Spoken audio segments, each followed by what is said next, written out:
here with Tiffany, the Budgetnista, Aliche. And I cannot tell you how excited I am to sit down and talk with her.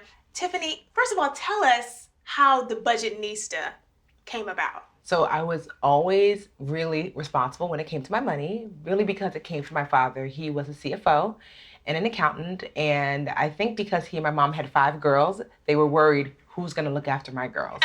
So my father decided, I'm gonna teach you to look after yourself. So thank God for no boys being born in our family, because I feel like my father would have given him all the knowledge instead.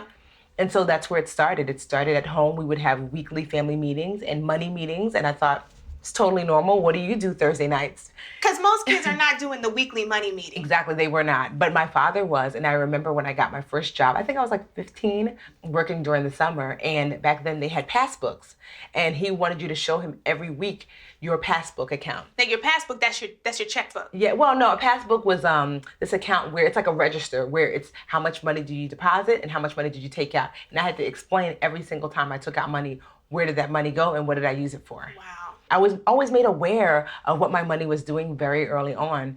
And then I decided I became a teacher, not a teacher of finance just yet, but just a regular teacher. And then once my school closed during the height of the recession, I decided to blend my 2 loves, finance and money. And my baby sisters started calling me the Budgetnista, so. Oh my gosh. Yep. So we have your baby sisters to credit for the Budgetnista.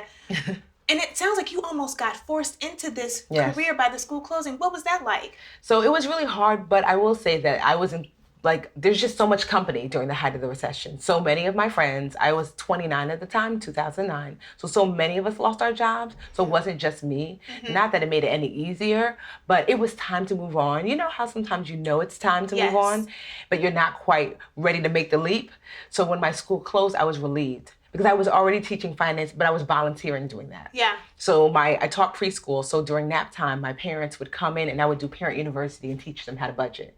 And then the other teachers started coming, and then the maintenance staff. So I was just the go-to girl for money always, but I just did it as a form of volunteer. Yeah, you were forced in, but it's like you wanted to go that way. Yes. And there was the closed door that became an open door. Exactly. I love that. Yep, my only job was just to not go back to what was safe and take the leap and start the Budgetnista and to do it full time. Okay, so you help a lot of women take the leap. Why do you work so much with women? Women are just really open to hearing about finances. It's not that men are not, but you know how men don't like to ask for directions? Yes. Because they don't want to admit that they don't know where they're going. Yes. Oftentimes when it comes to our finances, men are kind of the same way, because we've been raised in a culture where as a man you're told you should know. So when you don't, there's a level of shame there. But we've been also raised in a culture where it's not expected for a woman to know. Yes. So women are way more open to saying, I don't know, because society says that's okay. Yes. And so women are really open to learning, and because I want to help women. That's my hang up. That's what I don't want to be taboo anymore after this, is women being out of the know when it comes to finances. What's the worst situation I've ever seen? You've ever seen? So it really was a sad situation. There was a young woman that just emailed me recently. She told me that she just completed my Live Richer Challenge, which was this online free financial challenge I launched for women. And she told me as a result, she was finally able to get out of an abusive relationship. Her husband was using finances as a way to keep her really bonded to him. And it was a way that he was using to really abuse their relationship together. So as a result of the challenge, she was able to save some money, and she and her children are now in a safer place. So, wow. Yeah. That's a big deal. It is. It's a big deal. Like, my mind is spinning right now for a lot of reasons. One, because we know that happens in relationships, that people use finances as a power tactic, but you don't think about, like, someone's in an abusive relationship because of finances. Yes. And not necessarily because of finances, but you know that if you can keep someone from being able to take care of themselves, then they will stay with you. Yeah. And especially if you have children, because where will you sleep? What will you eat? And so he was using that as a way, as a method really to control her. So I'm just so glad that she's now taking control of her own life. Do you realize that you're helping people to that extent? Like, that saved her life. And I don't, and I cried when I read it, I'm not gonna lie, because sometimes you don't, you do the work and you want to do good work. And people tell you, oh, my credit score raised, and you're excited about that. Or I'm able to go to Paris, and you're excited about that. But sometimes I don't realize that it's so much more than that, that there are women's lives who are actually being saved because now they're in control of their finances. That's amazing. Tell me a little bit more about the Live Richer Challenge. What's that? So I started this Live Richer Challenge about 2013. I was getting just this influx of women in the new year asking, Tiffany, Budgetnista, I really need help, right? And so I thought, well, I can't be everywhere, but what can I do? And so I do this financial series with the United Way. And I thought if I could take the series that I'm always showing online, if I could take it and bring it online versus just doing it offline, maybe I can help way more women. So I said, you know what, 2015, I want to help 10,000 women learn to master their money in 36 days. I love that you put a number on it. Yes, it's important to. Yeah. And I said I wanted to do it for free. Right. This was going to be my way to give back. And so I started to advertise and market, and it was a tough climb to 10,000, but we've now surpassed 10,000. Congratulations, that's huge. Thank you. And it's something I'm going to do every year. I said, because it started in the new year, and that's when everyone has their financial New Year's resolution. So I said, now it's done so well, it's going to be an annual thing. Every new year, we'll do a free Live Richer Challenge to get women on track with their finances. Is there a situation that you feel like you can't fix? No, I don't believe so, because if you're still here, then that means there's still a chance. And just in life in general. That's that right. If you are still here, then that means that there's a chance for you to dig yourself out of whatever hole that you put yourself in. You might not be the same person when you come out, because there are always consequences for what we've done. But no, as long as you're still breathing, then there's a chance to fix that issue. Well, we have some of your clients here who are still breathing, and you've been able to fix their situation. So we're going to go and we're going to ask your clients to join us. Okay, I look forward to it.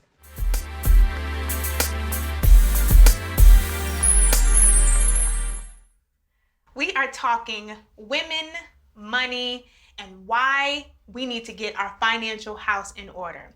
And I feel like I should start it off by just putting my little business out in the street so we can make it a little bit more comfortable. When I graduated college, my financial situation was a mess.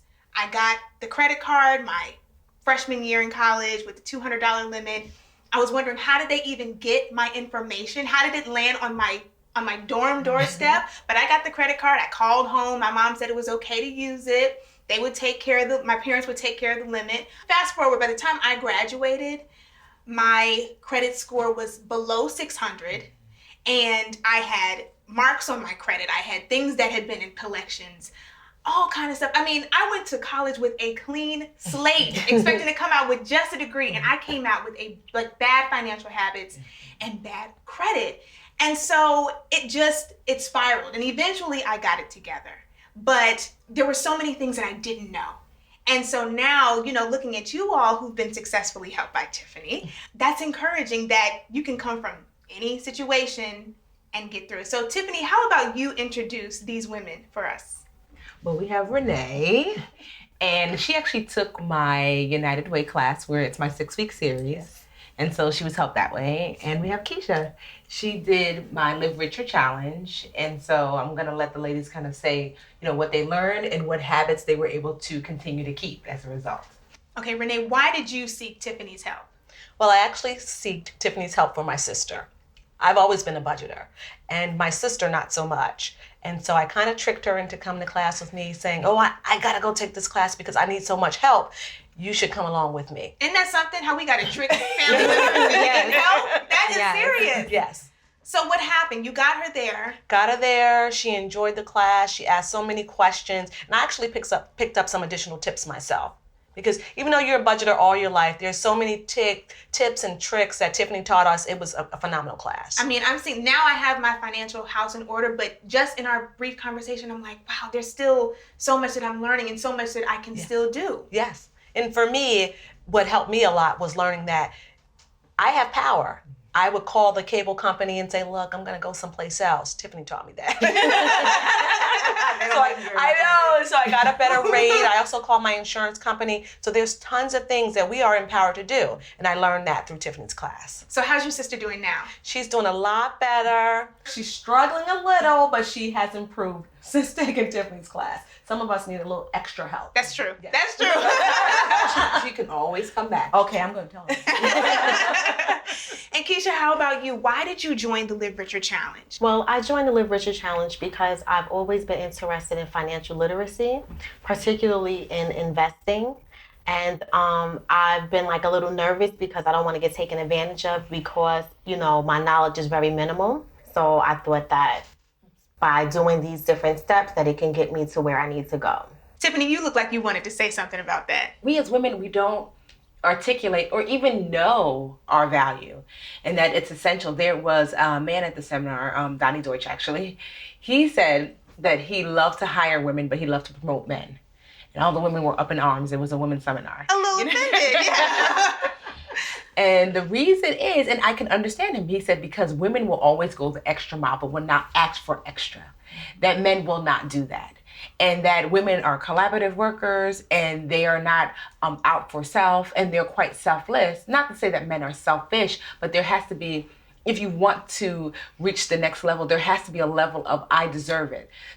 We lack the sense of entitlement because we think that that's a negative trait for women, but not if you want to go to the next level. And so it really just was interesting to me, really, what is your value and knowing your value? And honestly, that's one of the reasons, like Renee, I started my own business because I said, I'm never going to, I loved teaching, but I knew I did not want to go back to working for someone else because I wanted to determine my value. When you take those steps, like the small business and doing that, you're also owning your values. Yes. Absolutely. You're saying to, not just to yourself, but you're basically saying to the world, this is who I am, Yep. This is what I believe about myself, and this is why I'm not going to take your scrap if I can't go back. Exactly. Financial risk. It seems, Tiffany, are women more or less prone to take financial risk? I think way less prone to take financial risk.